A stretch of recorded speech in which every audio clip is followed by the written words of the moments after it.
Hai, kembali bersama Delano dalam channel Selalu Ada Harapan. Pada video kali ini kita akan belajar apa efek dari rasa malu yang toksik dan bagaimana mengatasinya. Menyingkirkan rasa malu bisa menjadi tugas seumur hidup.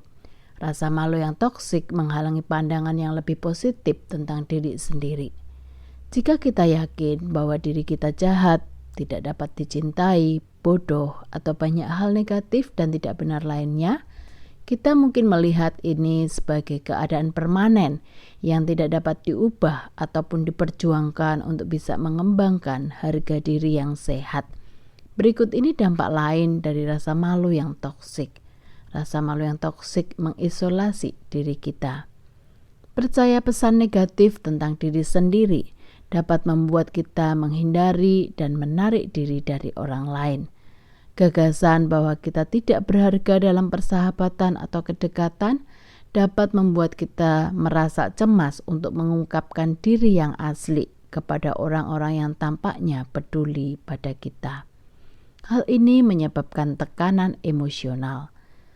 Negatif self-talk yang biasanya menyertai rasa malu dapat memicu emosi yang tidak diinginkan, seperti adanya kemarahan, baik terhadap diri sendiri maupun pada orang lain, membenci diri sendiri, khawatir dan takut, kesedihan, malu. Rasa malu yang toksik juga bisa berkaitan dengan perfeksionisme. Rasa malu dapat dianggap sebagai sumber utama yang membuat perbandingan antara cara kita memandang diri sendiri dan cara kita membayangkan diri ideal kita. Orang yang perfeksionis akan memandang diri secara ideal dan dengan standar yang tinggi, sehingga dia akan berusaha mencapai standar tersebut. Jika dia menilai dirinya belum memenuhi standar, maka dia akan kembali melakukan evaluasi diri dan kembali terjebak dalam pemikiran rasa malunya. Rasa malu yang toksik mempengaruhi hubungan. Hidup dengan rasa malu yang toksik dapat membuat kita sulit terbuka kepada orang lain. Jika mereka mengetahui betapa buruknya diri kita sebenarnya, kita mungkin berasumsi mereka akan melarikan diri atau membicarakan di belakang kita. Jadi kita menyimpan banyak rahasia diri dan tidak pernah merasa nyaman ataupun bersantai demi menjaga diri dari orang di sekitar kita. Ini bisa membuat kita terlihat jauh atau berjarak dengan orang lain, sehingga orang-orang yang kita cintai mungkin merasa seolah-olah kita menyembunyikan sesuatu dan sulit mempercayai diri kita. Rasa malu juga berkontribusi pada konflik hubungan.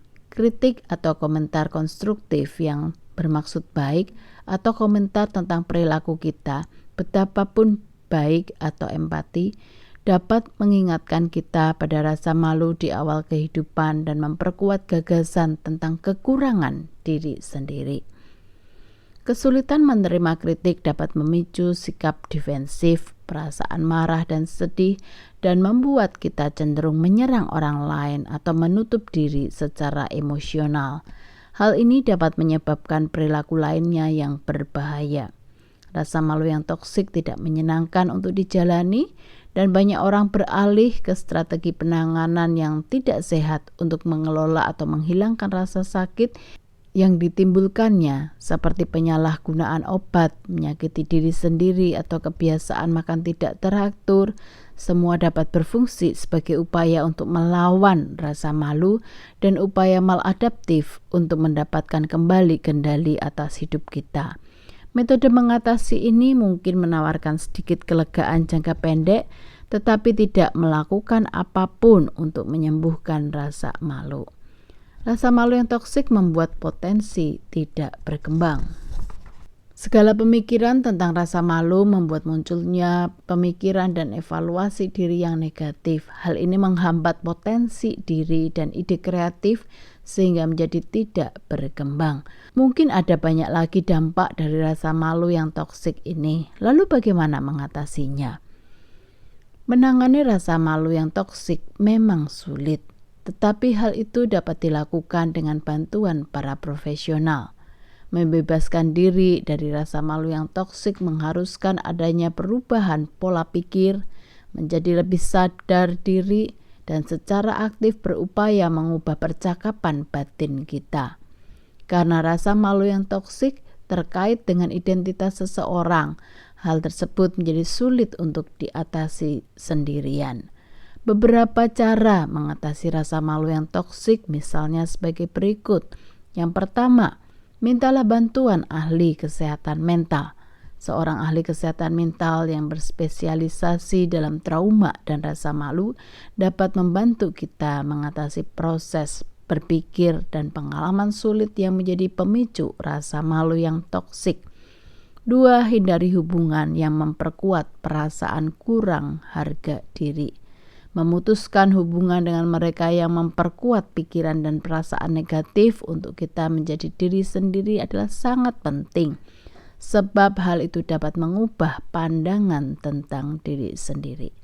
Yang ketiga, membangun dan memperkuat hubungan yang membuat kita merasa dihargai. Membangun dan mempererat hubungan dengan mereka yang mendukung dan menghargai dapat membantu mengubah pola pikir tentang diri sendiri. 4. Kembangkan rasa kasih sayang untuk diri sendiri. Kita seringkali lebih memaafkan dan memahami orang di sekitar kita daripada diri kita sendiri.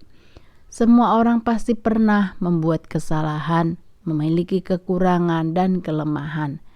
Jika kita memahami bahwa semua orang mengalami hal tersebut, itu dapat membantu diri sendiri sehingga merasa tidak terisolasi dan sendirian. Yang kelima, memaafkan diri sendiri. Melihat kembali pengalaman di masa lalu seringkali menimbulkan perasaan menyalahkan diri sendiri.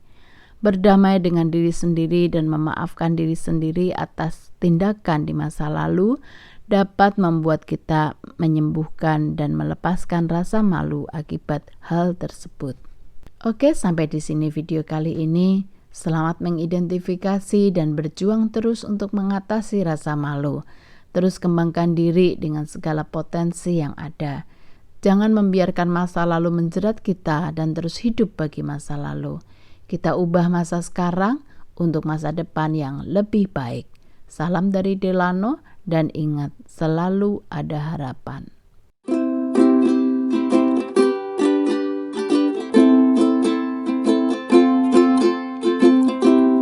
There's a hope in every single thing you do. There's a hope in every single thing I do. So don't give up and face all things in front of you. Just pray and do your best in every single thing you do. Even if you face the stormy cloud and you feel sad, lonely and down,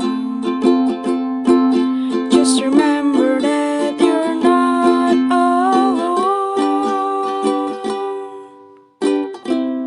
There's a hope in every single thing you do.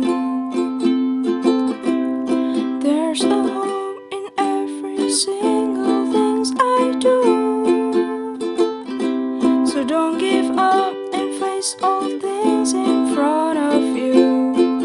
Just pray and do your best in every single things you do.